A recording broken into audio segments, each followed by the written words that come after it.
शरद पवार गटाचे राष्ट्रवादीचे युवा प्रदेशाध्यक्ष महबूब शेख माझ्यासोबत आहे। महबूब भाई, TV9 मध्ये स्वागत आहे। एक चर्चा सध्या सुरू आहे की महबूब शेख हे आष्टी मतदारसंघातून निवडणूक लढवण्यास इच्छुक आहेत, तशी तयारी देखील झाली समजतं। तो मी आष्टी विधानसभा मतदारसंघातून पक्षाकडनं उमेदवार होण्यासाठी आणि निवडणूक लढवण्यासाठी इच्छुक आहे। त्या संदर्भातली मागणी मी आदरणीय पवारसाहेब, पक्षाचे प्रांताध्यक्ष आदरणीय जयंत पाटील साहेब आणि सुप्रियाताई यांच्याकडे केलेली आहे आणि पक्षाने संधी दिली तर निश्चितपणानं या मतदारसंघातून निवडणूक मी लढवणार आहे। मात्र धनंजय मुंडे भाषणात बोलताना असं म्हणाले की 4 घड्याळ आणि 2 भाजप महायुतीचे 6चे 6 जागा आमची लागतील। मग तुमचं काय?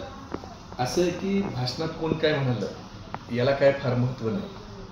शेवटी हा जिल्हा जो आहे, ह्या जिल्ह्यात 2 विचाराचे लोक मतदार आहेत।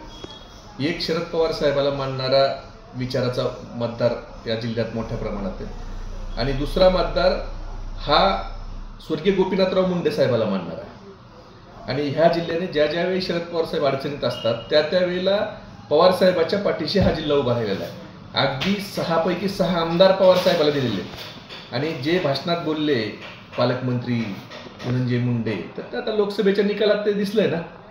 लोकसभेत सगळे पुढारी एका बाजूला असताना, सगळे नेते एका बाजूला असताना, सर्वसामान्य जनतेनं बजरंग बाप्पा सोनवणेला लोकसभेत पाठवलं। त्यावरनं विधानसभेचा निकाल काय येणार आहे हे आपल्या लक्षात येईल। त्यांनी महायुतीत जागा किती वाटून घ्यायच्या हे ते ठरवू शकतात, पण निवडून कोणाला द्यायचं ही सर्वसामान्य बीडची जनता ठरवणार आहे आणि बीडच्या जनतेने ठरवलं की महाविकास आघाडीच्या 6 पैकी 6 जागा ह्या निवडून येणार। मात्र लोकसभेला जरांगे फॅक्टर समोर आलं होतं, मात्र विधानसभेला असं होणार नाही असंही त्यांचं म्हणणं येतं। ते येणारा काळ ठरविल। जरांगे पाटलांच्या ज्या मागण्या आहेत त्या ह्यांनी मान्य केल्यात का? जरांगे पाटलांना जे शब्द या सरकारनं दिले, ज्या चर्चा सरकारनं जरांगे पाटलांच्या प्रत्येक आंदोलनाच्या वेळी, अगदी मुंबईतल्या आंदोलनात त्यांना जो GR दिला आणि तिथं जे काय गुलाल मुख्यमंत्र्यांनी उधळला तो त्यांनी पाळलाय का? मग जरांगे फॅक्टरचा परिणाम हा त्यांच्या मागण्या मान्य झाल्या नाहीत, त्यामुळे तो परिणाम राहणारच आहे। लोकसभेला जेवढा होता त्यापेक्षाही अधिक विधानसभेला तो फॅक्टर पुढे येणारच आहे आणि महागाईचा फॅक्टर आहे, बेरोजगारीचा फॅक्टर आहे। जरांगे पाटलांची मागणी या सरकारने मान्य केली नाही, उलट ती मागणी मान्य करायच्या ऐवजी किंवा त्याच्यावर चर्चा करायच्या ऐवजी OBC आणि मराठा ह्या 2 समाजात वाद कसा निर्माण होईल हा प्रयत्न सातत्यानं हे सरकार करतंय।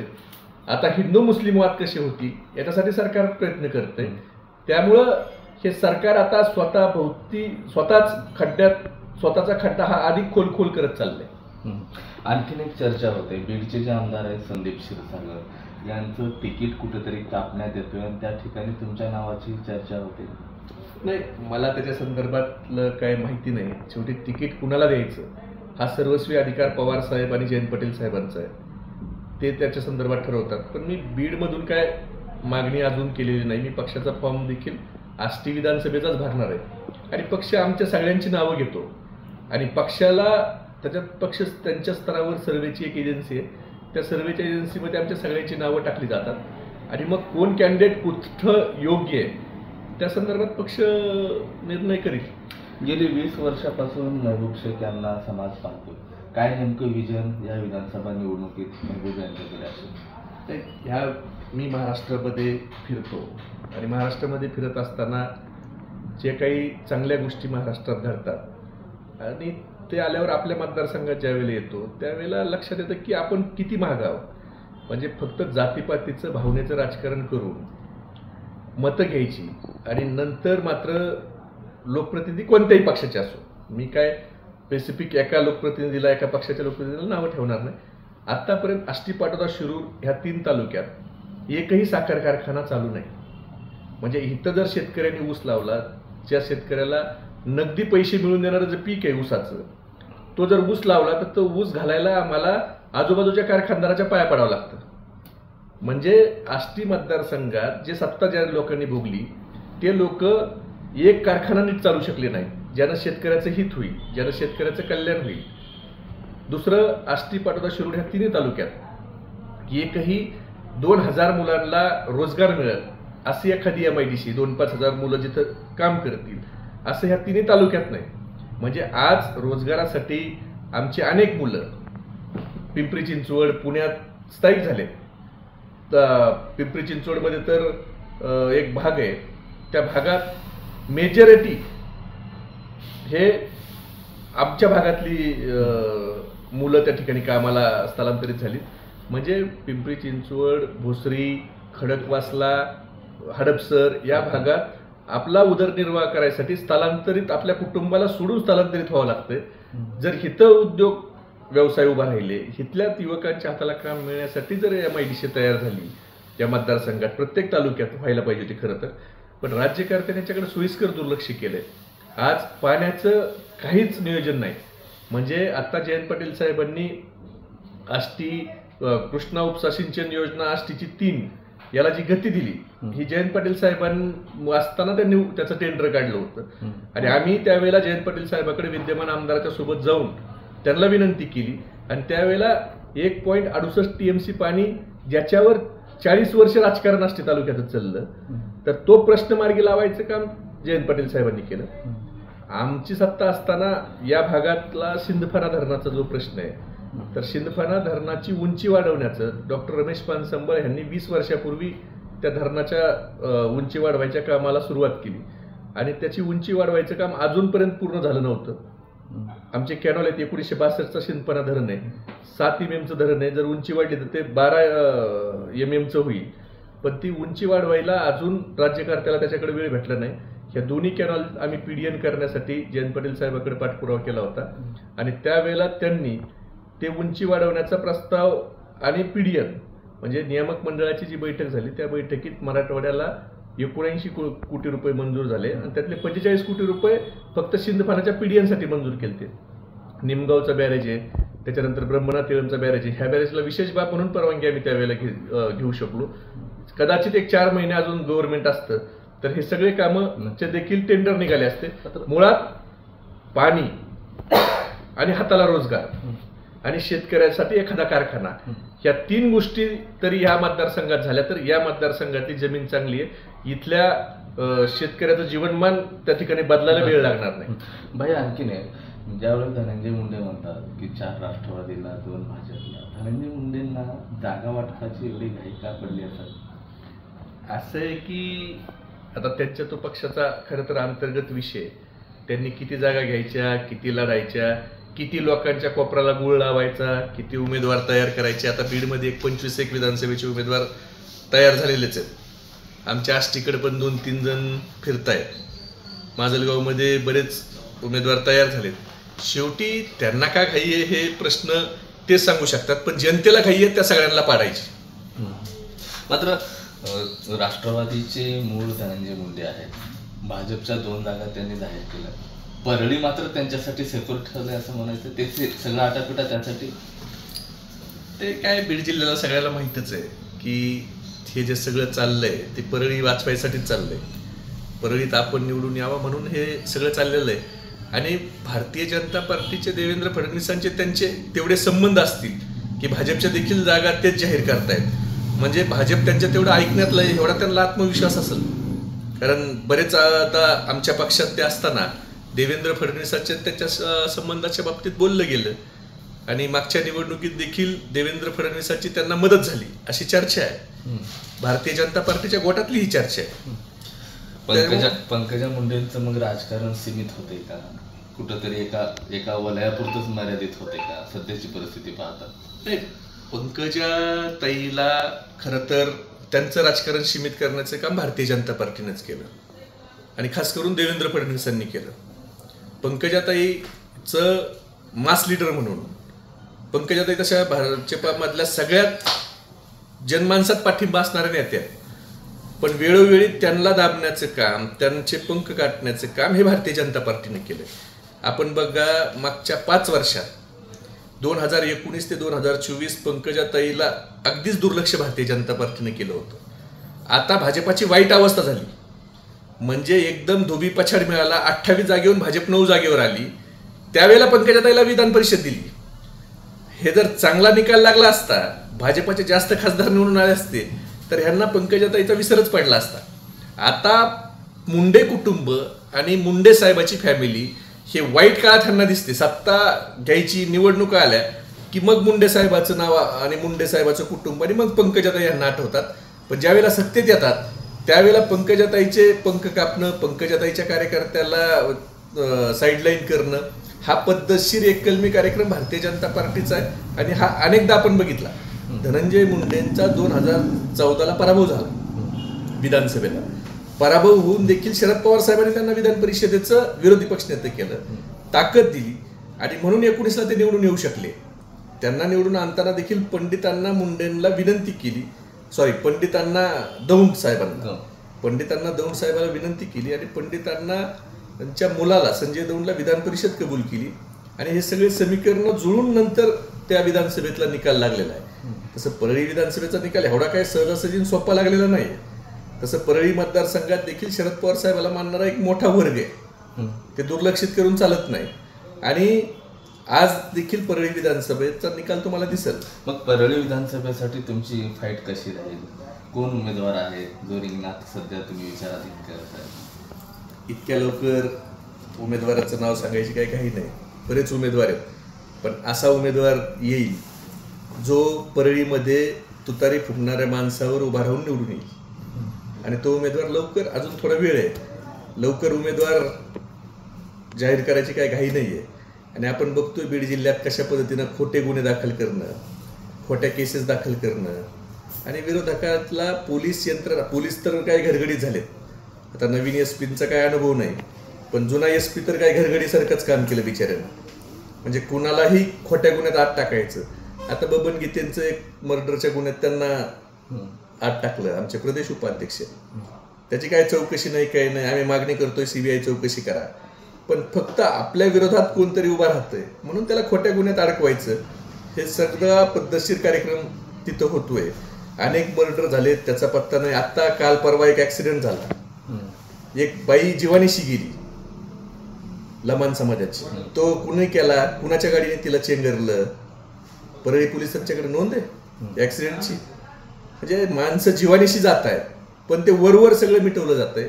शरद पवार साहेबांचं जातीने लक्ष परळी मतदारसंघावर आहे अशी चर्चा आहे. हे बघा, शरद पवार साहेबांना फार जातीने लक्ष देण्याची फार आवश्यकता नाही. त्यांचं बीड जिल्ह्यावरच लक्ष आहे. आणि पवार साहेबाला मानणारा वर्ग आहे आणि त्या वर्गाला माहिती आहे की निवडणुकीत काय करायचंय. आणि पवार साहेबाला मानणाऱ्या वर्गाचा पूर्ण निर्णय झालेला आहे की ह्यावेळेला परळीची जनताच वैतागलेली आहे. म्हणजे आज जर आपण बघितलं तर प्रचंड दहशतीखाली परळी आहे. आज व्यापारी स्वतःची घर विकून अनेक व्यापारी बाहेर चालले. मी परळीच्या माझ्या भाषणात बोललोय, तुम्ही ते भाषण दाखवलंय. मुळात काय आहे की तिथं दहशतीचं वातावरण आहे, पण लोकांना आता संधी आलेली आहे आणि लोक ती संधी सोडणार नाहीत. परळीचं जे 74,000चं जी लीड आहे लोकसभेला, ही लीड पंकजाताईला असलेला सॉफ्ट कॉर्नर आहे. बोगस मतदान प्लस पंकजाताईला असणारा सॉफ्ट कॉर्नर आणि पंकजाताईच्या बद्दल असणारी सहानुभूती, याची ही लीड आहे. ही विधानसभेला चित्र तुम्हाला उलट झालेलं दिसत. भाई, ज्या वेळेसही तुम्ही महाराष्ट्रभर फिरताय, ज्यावेळेस कुठं चांगलं काम येतं त्यावेळेस एक चित्रा वाघ नावाच्या व्यक्ती तुमच्या जीवनामध्ये येतात, तुमच्यावर बोलतात. हे कधी वाद थांबणार आहे का हा राजकारण म्हणायचं? नाही, असं आहे की काही लोकांना खोटे आरोप करायची सवय लागलेली असते आणि त्यात ह्या लाचखोर नवऱ्याच्या सुपारीबाज बायकोची PhD झालेली. आणि असं आहे की अनेक महिला नेत्या काम करतात भारतीय जनता पार्टीमध्ये. उमाताई खापरे आहेत, रहाटकरताई आहेत, पण ह्या महिला नेत्या बोलताना, आरोप करताना त्यांची एक सभ्यता आहे, त्यात कधी स्वतःची सभ्यता ओलांडत नाही. आणि तशा महिला नेत्यांच्यावर कुणी बोलत नाही. पण ही लाचखोर नवऱ्याची सुपारीबाज बायको आपण खूप प्रामाणिक आहेत हा आव आणायच्या नादात एवढं बोलते. आणि कसं असतं, खोट्याचं एक मर्यादा असते, आयुष्य असतं. कुचिकचं प्रकरण झालं, माझं प्रकरण झालं, एक माजी आमदाराचं प्रकरण झालं, ह्या सगळ्या प्रकरणातली स्टोरी ही स्क्रिप्ट एकच आहे की ती लाचखोर नवऱ्याची सुपारीबाज बायको कशा पद्धतीनं राजकीय प्रकरणात महिलांना, मुलींना खोटं बोलायचं शिकवते. त्यांना कसं नाला सुपाऱ्याला एक तिचा अड्डा आहे तिथं नेऊन ठेवते, मग तिचे मोबाईल काढून घेते, सिम कार्ड काढून घेते, तिच्या घरच्याशी संपर्क होऊ देत नाही आणि 8-8 दिवस त्या महिलांना कोंडून ठेवायचं आणि बाहेर आरडावारडा करायचा की मला ते मुलीची काळजी वाटते, तिचं जीवाचं काही बरं वाईट झालं का, ती कुठं यशवता, आणि ही लपून ठेवायला हीच. म्हणजे एवढा किळस आणणारा प्रकार आणि किळस आणणारं राजकारण महिलाच्या अत्याचाराच्या बाबतीत जर कोण करत असेल तर त्याला महिला नावालाच ते कलंक आहे. आता मधी माझ्यावर एक बाईट दिली आणि काय सांगितलं, म्हणजे बोलण्याची महिलाच्या तोंडात ही टंगड्याला धरून फिरवते, ही भाषा महिलाच्या तोंडात शोभते. आता कोणतीही चांगल्या घरातली बाई महिला टंगड्याला धरून फिरवणं ही भाषा बोलू शकते का? आता टंगड्याला ची भाषा हे कोण करतं? तुम्ही गेल्या वेळेस कोर्टात गेला होता त्यांच्या विरोधात, डिफॉर्मेशन पण केलं होतं, आता पण करता? असं आहे की तिनं जे माझ्याबद्दलचे शब्द वापरले त्याच्या संदर्भात मी तिच्यावर सिव्हिल आणि क्रिमिनल 2 डिफॉर्मेशनचे दावे दाखल केले. त्यातल्या सिव्हिलचा जो दावा आहे त्याच्यात हायकोर्टापर्यंत माझ्या बाजूने निकाल लागला. तिनं सुप्रीम कोर्टात त्याचं अपील केले पण ते पेंडिंग ठेवले. ते आर्ग्युमेंटला त्यांचा वकील प्रेस करत नाही. आणि जो क्रिमिनल डिफॉर्मेशनचा आहे तो GMFC शिरूरच्या कोर्टात माझ्या बाजूने लागला. त्याच्या अगेन्स्ट तिने अपील बीडच्या डिस्ट्रिक्ट कोर्टात केलं, तिथं देखील माझ्या बाजूने लागलं. शेवटी तुम्हाला बोलायचं स्वातंत्र्य ज्या महामानव डॉक्टर बाबासाहेब आंबेडकरांच्या घटनेने दिले, त्याच घटनेनं एखाद्याच्या वर तुम्ही खोटे आरोप करत असता तर त्याला देखील कायदेशीर कारवाई करायचा अधिकार दिला, आणि त्याच्यात मी करतोयच. म्हणजे तिने काय उचलली जीवाने लावलेली टाळ्याला असं होत नाही. आणि संजय राठोडचं प्रकरण तुम्हाला माहीतच आहे. आता नवीन लाडका भाऊ झालाय, तो संजय राठोड आमच्या महाविकास आघाडीच्या सरकारमध्ये मंत्री होता. त्यावेळेला काय एकदम अलका कुबलपेक्षाही जोरात ऍक्टिंग चालू होती. म्हणजे एकदम आरडून घसा ताणून संजय राठोड किती वाईट आहे. आणि आता तेच संजय राठोड 2 वर्ष झाले मंत्री आहे. आता काय झालं? आता पूजा चव्हाणला न्याय मिळाला. आता पूजा चव्हाणला न्याय मिळाला, संजय राठोड आता चांगला माणूस झाला.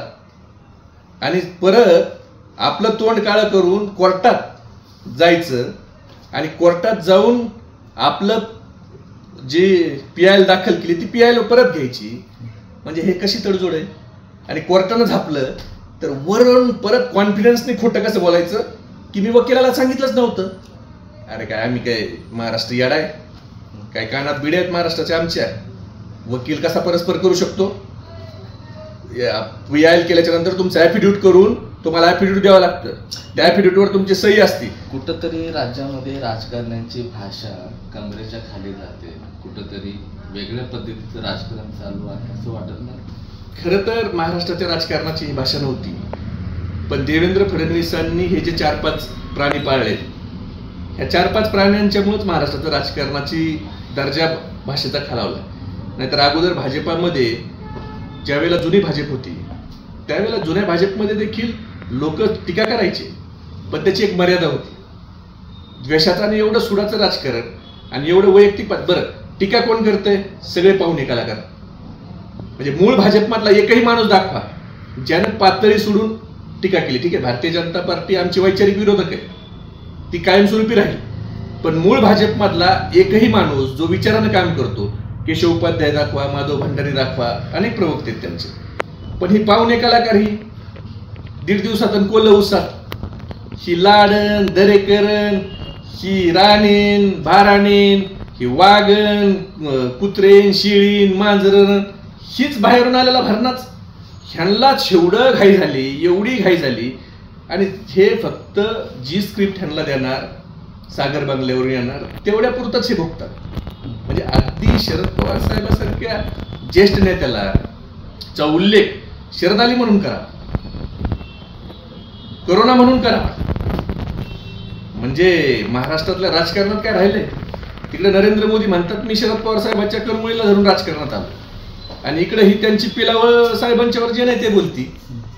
शेवटी असं आहे की समोरचे लोक फारच पातळी सोडायला लागले तर त्यांना ज्या भाषेत कळतं त्याच भाषेत आता उत्तर द्यायची वेळ आली.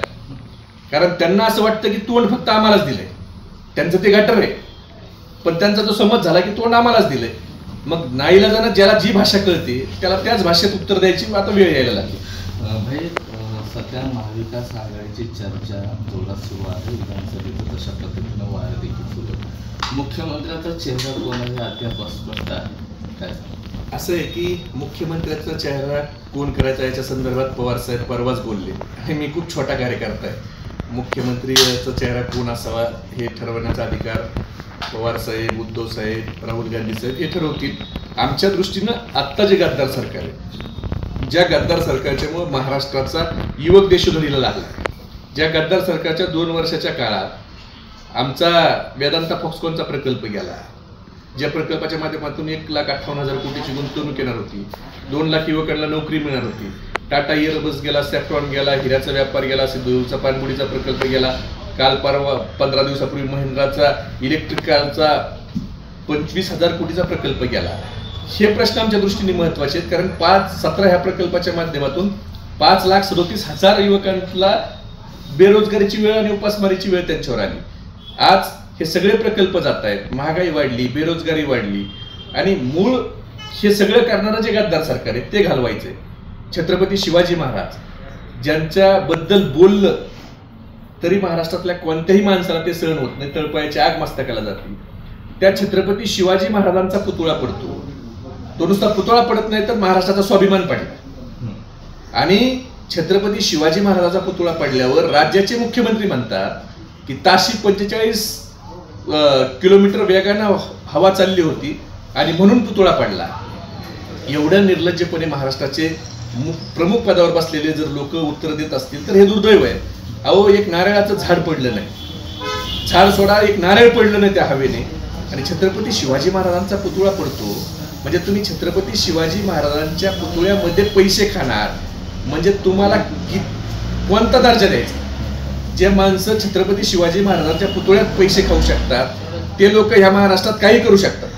आणि सुरत, छत्रपती शिवाजी महाराजांनी सुरत 2दा लुटली, महाराष्ट्रात आणली आणि आता हे सुरतचे 2 रंगा बिल्ला हे महाराष्ट्र लुटतायत आणि सुरतला घेऊन चाललेत. आणि हे सगळे ईडीच्या वजाखाली दबलेलं हे सरकार, ईडी सरकार, हे सगळं सरकार गुमान बघतंय आणि महाराष्ट्र लुटायचं काम चाललंय त्यांच्या जोरात. हे काही बोलू शकत नाहीत, यांच्यात हिंमत नाही.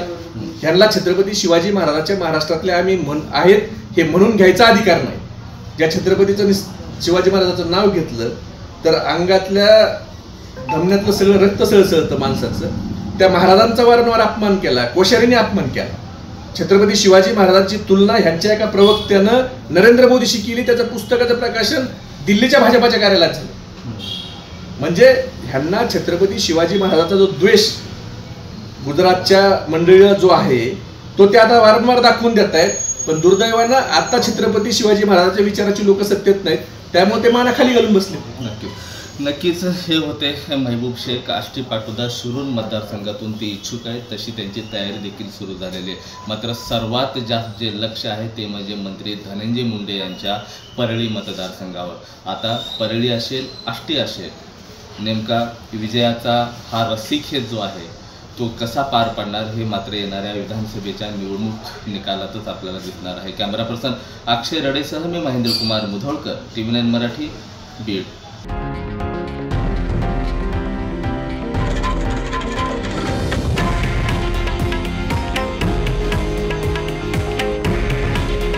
हे आहे देशातील नंबर 1 न्यूज नेटवर्क आणि आपण पाहत आहात TV9 मराठी. काळजी तुमची, हित महाराष्ट्राचं.